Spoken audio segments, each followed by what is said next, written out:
Hi, I'm Ardis Watkins, Executive Director at SEANC, and I have the distinct honor of being here today with our President, President Martha Fowler of SEANC.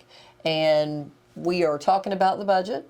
There's a lot to say. The House and Senate have both put out their budgets, obviously, and neither one has what SEANC is looking for state employees, which is 5% increase this year, 5% increase next year.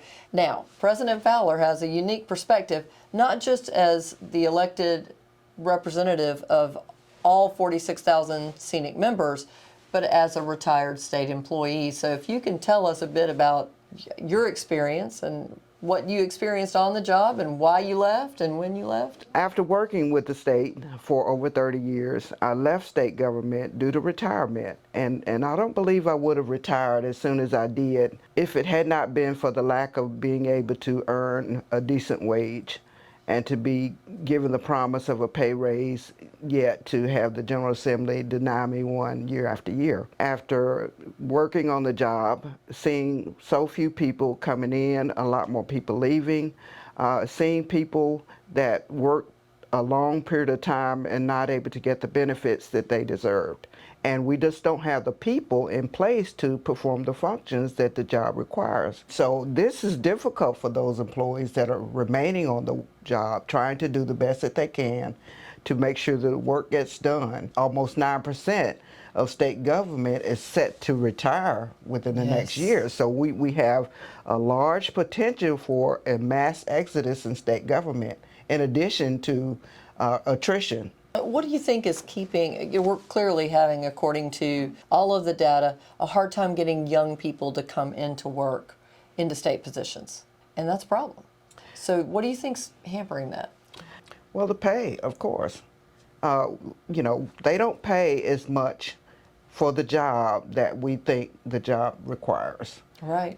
We can go to McDonald's, Bojangles, anywhere and get $17 an hour. We have people that are work for state government who aren't encouraging younger folks to come into work because they don't see the benefits that we saw when we were younger and were able to start state government work. I mean, yeah, that's hard when you can't recommend your employer anymore. Yes. That's a tough place to be. Most state employees, in my experience, have been really proud of what they do, and it's a weird place to be proud of what you do every day and serving the public, but not where you can recommend it to somebody to try to support their family that way.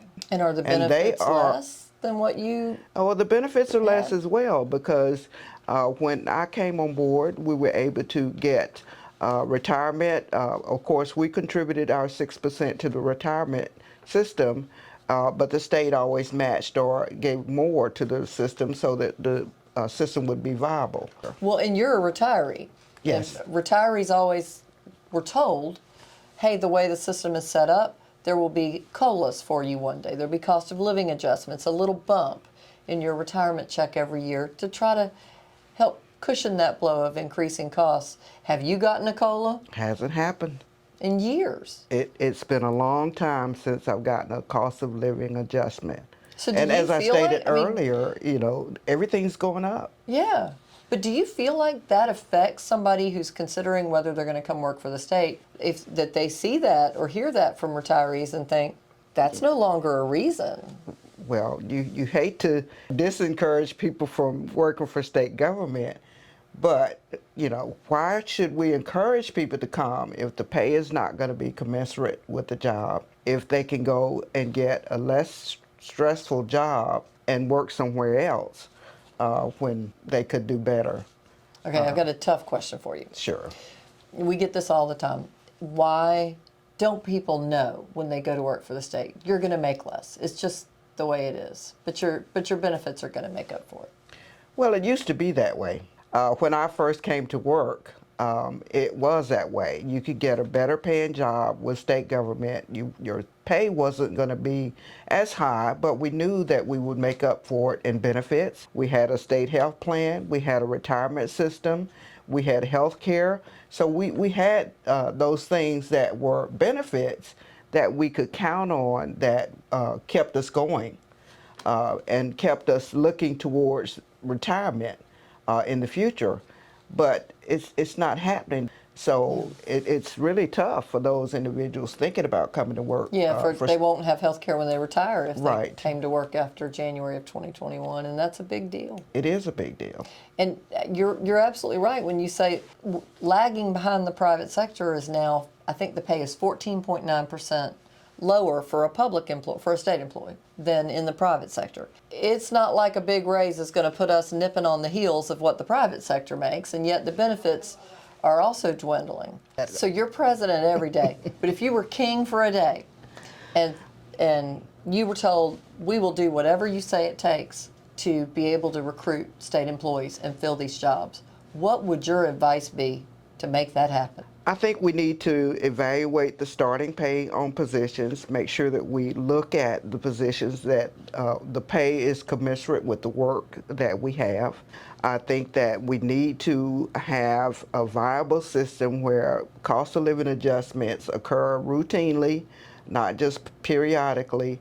And I believe that we need to encourage others to work for the state government, because those services will still be needed regardless of whether I'm here or not. And the public depends on those services, especially when we have disasters such as tornadoes or hurricanes or things such as that, in addition to the routine services.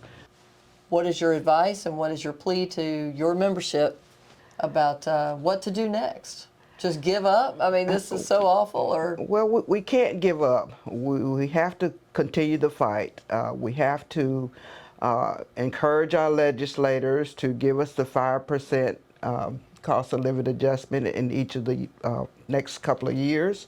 And so we are looking for these things to help continue to keep our state employees. They're a valuable resource. The services are not going to be felt by the general public if we don't have state employees to do the work. Well, thank you, Martha. If you want to take Martha's advice and call the General Assembly, email the General Assembly, and maybe you don't even know who your legislator is, www.ncleg.net.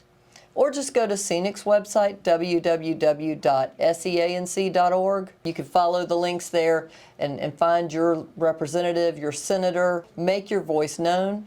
There is still time. The House and Senate have each done their budgets, but they're getting together now to decide the final budget. And we are definitely not through as SEANC with making the case for you.